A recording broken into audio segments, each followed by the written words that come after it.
Then we just kept filling it up until we got way up high to about maybe a little bit lower than this.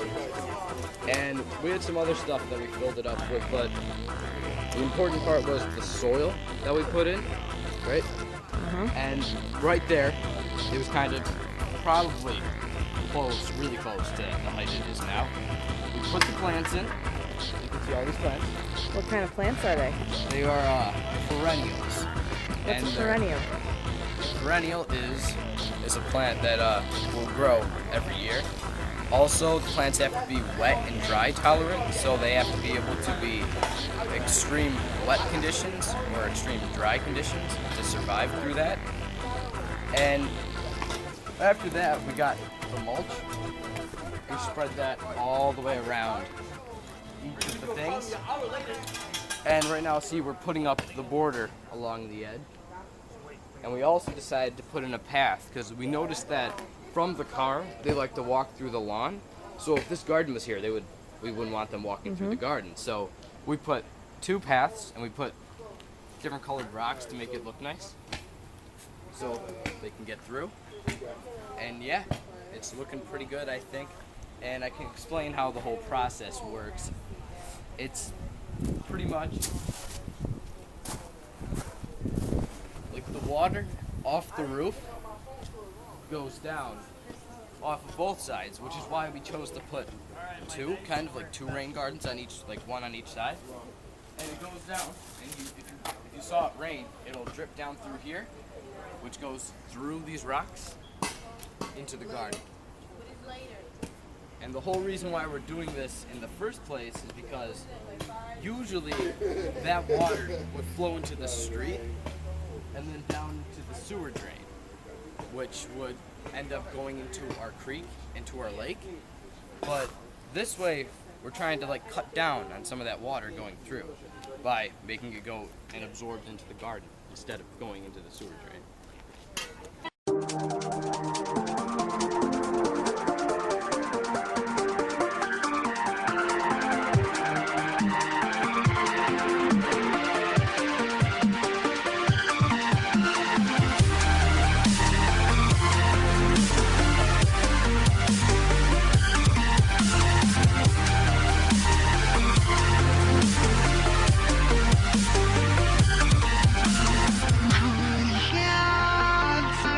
Yeah.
purpose of a rain garden?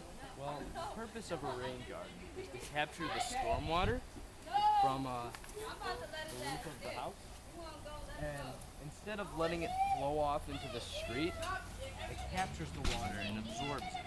All right. How would I get a rain garden? How would you get a rain garden? Well, you would try to contact one of our supervisors. Contact. Yeah, like call up. You know, we have stuff to give you information about that, and they would come, and we would come there, and we would do this thing called a percolation test to see if you qualify for a rain garden. What's a percolation? A percolation test is just like to see. There's like certain requirements you have to meet to get a rain garden. Like not every place can have a rain garden. This place, obviously you qualified, so we'd have to see if your house would qualify for one. How long did it take? How long would it take to get a rain garden? Get a rain garden? I don't. It took days to make it. So Like how many days? man, I don't know. How many No, days? a week. Like Like a week. 2 days, 3 days. Yeah, like 2 or 3 days for us to put the whole thing in. We're still not done, but it's coming together, as you can see. So it only takes a few days, and we're doing the work. So good. All right.